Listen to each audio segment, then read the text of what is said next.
안녕하세요. 이번 시간부터는 데이터 분석의 통계 분석 관련 내용을 학습해 보도록 하겠습니다. 본 과정에서 가장 핵심이 되는 내용이고요.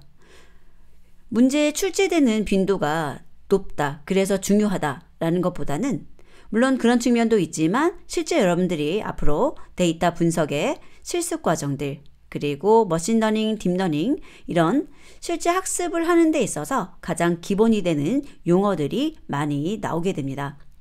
그래서 용어 자체가 저희들하고 이렇게 좀 가깝지 않을 수도 있어요.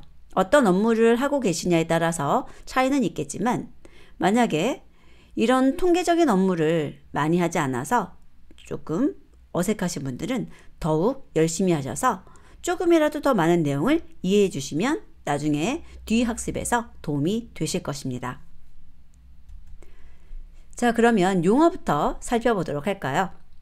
가장 먼저 모집단 그리고 모수라는 용어인데요.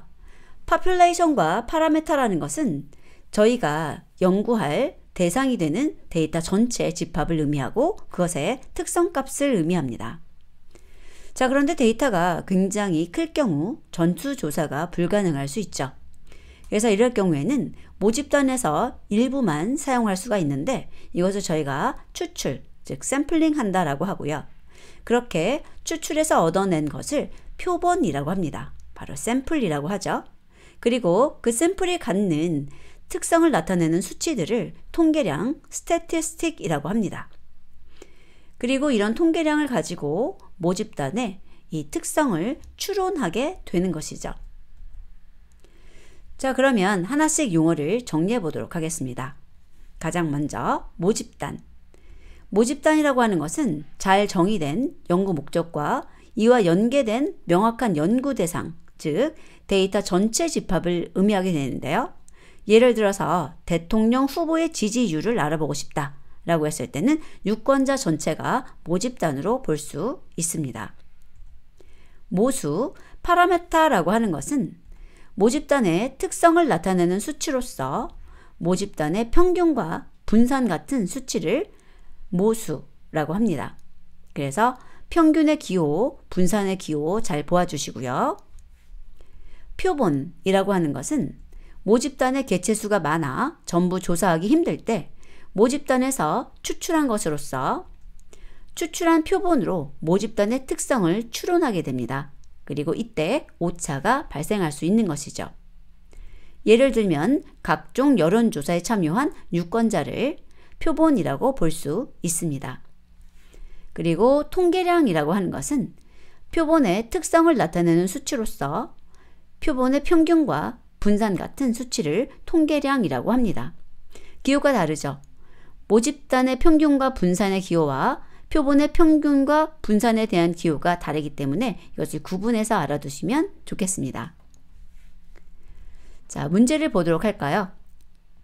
모집단에 대해 알고자 하는 값을 모수라고 하고 모수를 추론하기 위해 구하는 표본의 값들을 무엇이라고 하는가? 자, 표본의 특성 값을 저희가 뭐라 그랬죠? 통계량이라고 했습니다. 그래서 통계량은 표본의 특성을 나타내는 수치로 표본의 평균, 분산 같은 수치를 의미합니다. 자, 그렇다면 표본을 추출하는 방법에는 어떤 것이 있는가 살펴보도록 하겠습니다. 확률적인 표본 추출법이 있고 비확률 표본 추출법이 있는데 저희들은 확률적인 표본 추출법을 사용하게 됩니다. 세부적으로 종류를 살펴보면 가장 먼저 단순 무작위 추출, 심플 랜덤 샘플링이라고 되어 있죠. 이것은 모집단의 각 객체가 표본으로 선택될 확률이 동일하게 추출되는 경우, 즉 모집단의 개수가 n, 대문자 n이죠. n개고 표본의 수가 소문자 n일 때 개별 객체가 선택될 확률이 n분의 n인 것입니다. 자, 그래서 동일한 확률로 추출이 될 것이다 라는 것이고요. 계통 추출, systematic sampling 이라고 하는 것은 모집단 개체에 1, 2, 3, 4 쭉 해서 n이라는 일련 번호를 부여하고요. 첫 번째 표본을 임의로 선택하고 일정 간격으로 다음 표본을 선택하게 됩니다. 예를 들어서 1번에서 100번의 번호를 부여하고 10개를 선택해야 된다면 첫 번째 2를 선택하고 간격 10을 주었다면 11, 20일, 30일, 40일 해서 91까지 선택하게 되는 것이 계통 추출입니다. 층화 추출이라는 것은 모집단을 서로 겹치지 않게 몇 개의 집단 또는 층으로 나누고 각 집단 내에서 원하는 크기의 표본을 단순 무작위 추출법으로 추출하는 것을 의미합니다. 여기서 단순 무작위 추출법은 여기에 있는 심플 랜덤 샘플링이라고 해가지고 SRS라고도 불리웁니다. 자, 여기서 층이라고 하는 것은 성별, 나이대, 지역 등 차이가 존재하는 그룹을 의미합니다.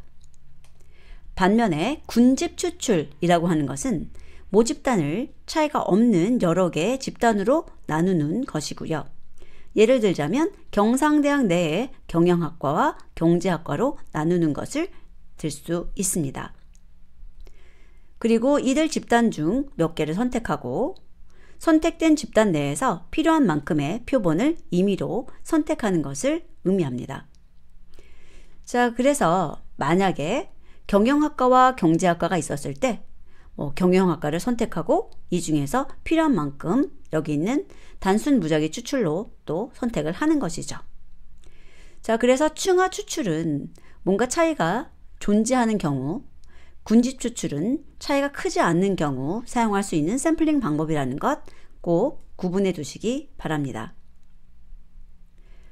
그리고 비확률 표본 추출법은 특정 표본이 선정될 확률을 알 수 없어서 통계학에서는 사용할 수 없습니다. 표본 추출에 대한 문제를 풀이해 보도록 할까요? 모집단을 먼저 서로 겹치지 않는 여러 개의 층으로 분할하고 각 층에서 단순 임의 추출법에 따라 배정된 표본을 추출하는 방법. 서로 겹치지 않는 여러 개의 층으로 분할한다 나오면 층화 추출법이죠.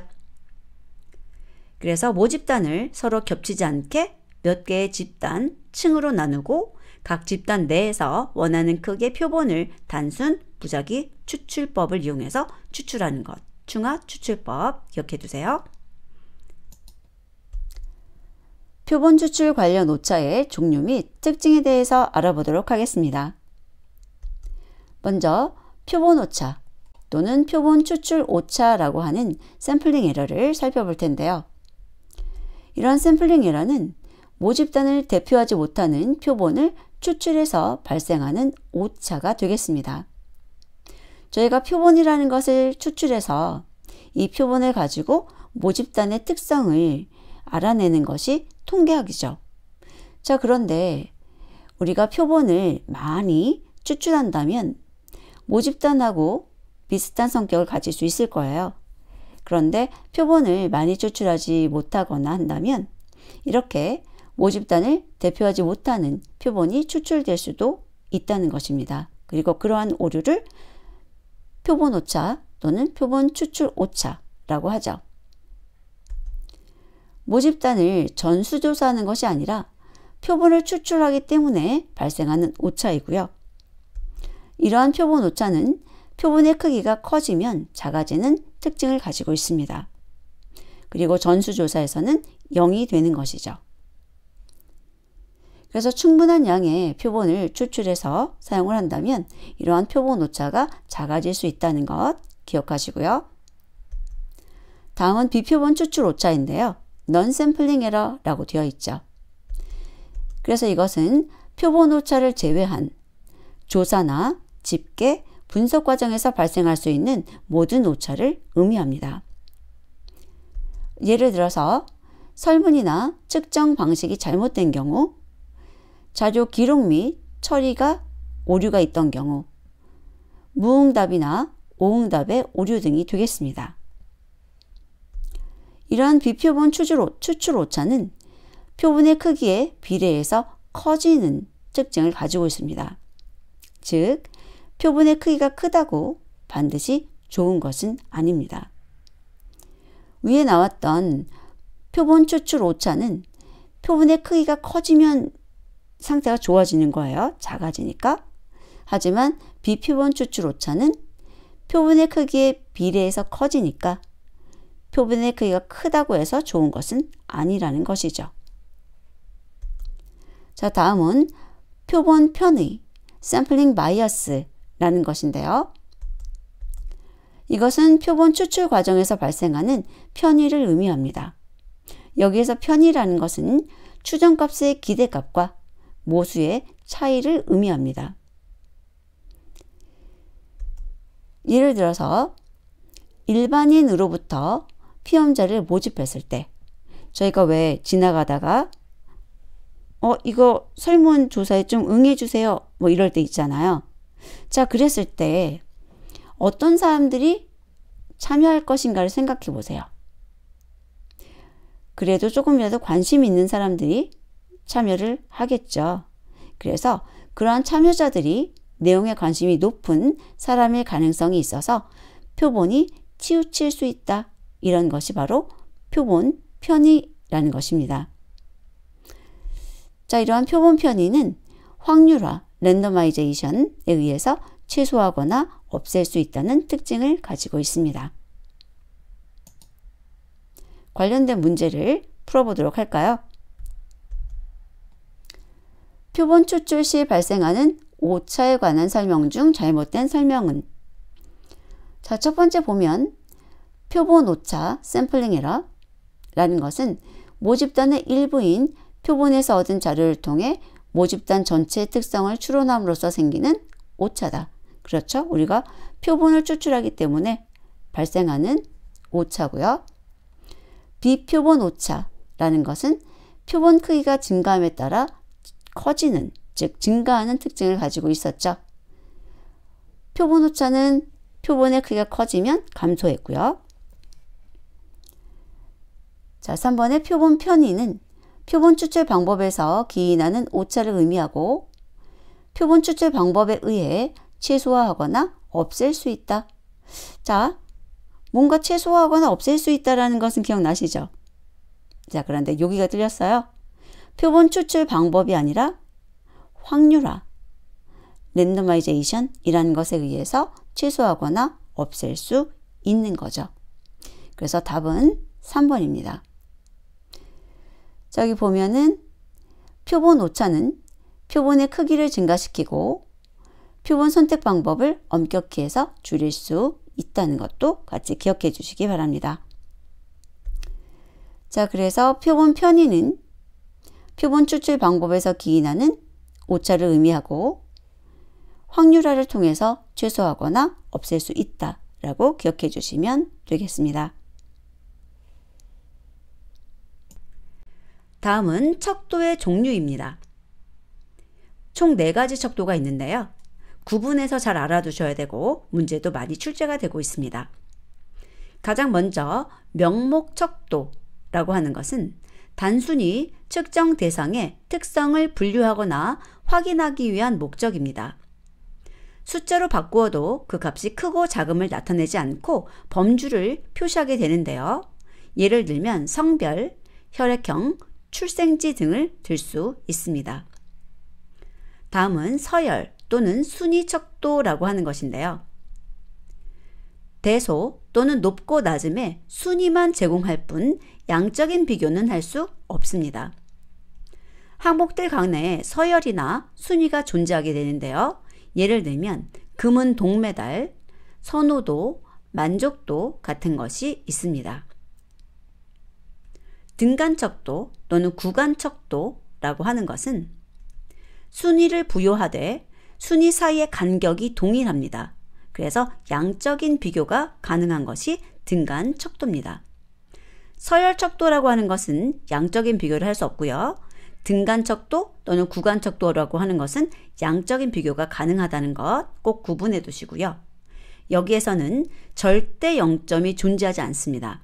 예를 들면 온도계 수치나 물가 지수 같은 것들은 절대 0점이 없다는 것이죠. 절대 0점은 없음을 의미하는데 온도의 0은 상대 0점으로 없음이 아니라 영상과 영하의 중간 지점을 나타내어서 이 등간척도가 된다는 것이죠. 절대 0점이 아니라는 거예요. 온도의 0은 없음이 아니라 그냥 영상과 영하의 중간 지점이다 를 나타낸다는 겁니다. 자, 비율 척도라고 하는 것은 절대 0점이 존재하는 겁니다. 그래서 측정값 사이에 비율 계산이 가능한 척도입니다. 예를 들면 몸무게, 나이, 형제의 수, 직장까지의 거리 등을 들 수가 있죠. 그래서 각각의 특징을 꼭 구분해 두셔야 돼요. 명목척도라고 한다면 특성을 분류하는 목적만 있지 크기에 대한 개념이 없는 겁니다. 서열척도라고 한다면 대소 또는 높고 낮음은 있지만 양적인 비교를 할 수가 없고요. 등간척도는 양적인 비교가 가능한 순위가 있는 거예요. 그런데 절대 0점이 없죠. 하지만 비율 척도라는 것은 절대 0점이 존재해서 비율 계산이 가능한 척도입니다. 그 예를 같이 알아두시면 좋을 것 같습니다. 문제를 통해서 익혀보도록 할까요? 척도의 종류 문제를 풀어보도록 하겠습니다. 1번 자료의 척도에 관한 설명이다. 적절하지 않은 것은? 자, 척도 4가지 잘 알고 계셔야 되는데요. 척도 중에서 저희가 범주형 자료에서 항목들 간의 서열이나 순위가 존재하는 척도를 서열 척도라고 하죠. 그리고 범주형이지만 이런 서열이나 순위가 존재하지 않는 것을 명목형 척도라고 한다는 것 같이 기억해 주시고요. 구간 척도는 아무것도 없는 상태를 0으로 정할 수 있는 척도이다 라고 했는데 아무것도 없는 상태를 0으로 정할 수 있는 척도는 비율 척도죠. 그래서 2번이 틀려 있는 것이고요. 비율 척도가 절대 0점이 존재해서 측정값 사이에 비율 계산이 가능한 척도입니다. 구간 척도 또는 등간 척도라고 불리우는 것은 절대 0점이 존재하지 않아서 양적인 비교는 가능하지만 비율 계산은 가능하지 않은 척도입니다. 그리고 연속형 자료를 나타내는 척도로 등간 척도와 비율 척도가 있는 것이죠. 그래서 범주형 자료라고 한다면 명목 그리고 순위 척도 생각해 주시면 되고요. 연속형 자료라고 한다면 등간 척도, 비율 척도 생각해 주시면 되겠습니다. 그리고 남녀, 혈액형 이런 것들이 대표적인 명목 척도죠. 2번 자료의 척도에 관한 설명으로 부적절한 것은? 명목 척도는 단순히 측정 대상의 특성을 분류하거나 확인하기 위한 목적으로 숫자를 부여한 것 맞죠? 서열 척도는 대소 또는 높고 낮음의 순위만 제공할 뿐 양적인 비교는 할 수 없었고요. 등간 척도는 순위를 부여하되 순위 사이의 간격이 동일하여 양적인 비교가 가능했습니다. 4번 비율 척도는 측정값 사이에 비율 계산이 가능한 척도며 맞는 말이죠. 절대 0점이 존재하지 않는다라고 했는데 절대 0점이 존재하기 때문에 비율 계산이 가능했죠. 4번이 틀려 있습니다. 그래서 비율 척도와 구간 척도, 이 절대 0점에 관한 것 다시 한번 확인해 두시고요. 비율 척도는 절대 0점이 있고 구간 척도는 절대 0점이 없습니다. 그래서 온도라는 것이 구간 척도의 가장 대표적인 예고 몸무게 이런 것들이 비율 척도의 가장 대표적인 예로 볼 수 있습니다. 3번 성별을 구별하는 데 사용되는 척도는? 자, 성별은 뭐 순위도 없고 그렇죠? 비율도 없고 그래서 명목 척도입니다. 단순히 측정 대상의 특성을 분류하거나 확인하기 위한 목적으로 사용되는 것이죠. 남녀, 혈액형, 출생지. 여기서 남녀가 바로 성별이에요. 4번 보기에서 사용되는 척도는 무엇인가? 매우 불만족, 불만족, 보통, 만족, 매우 만족. 이것은 앞뒤 구분이 있죠. 순위가 있다는 얘기예요. 하지만 그 양적인 비교는 불가능합니다. 그래서 순서 척도에 해당하는 것이죠. 대소 또는 높고 낮음 등의 순위만 제공할 뿐 양적인 비교는 할 수 없다. 그리고 항목들 간의 서열이나 순위가 존재하고 메달에 대한 것 또는 선호도, 만족도 등을 예로 들 수 있습니다. 여기 나오는 것이 만족도의 예죠. 자, 이렇게 해서 문제까지 풀이를 해봤는데요. 가장 기본적인 내용이고 그래도 내용 중에 쉬운 내용들이에요. 전부 다 이해할 수 있도록 학습해 주시기 바랍니다. 다음 학습에서 뵙도록 하겠습니다.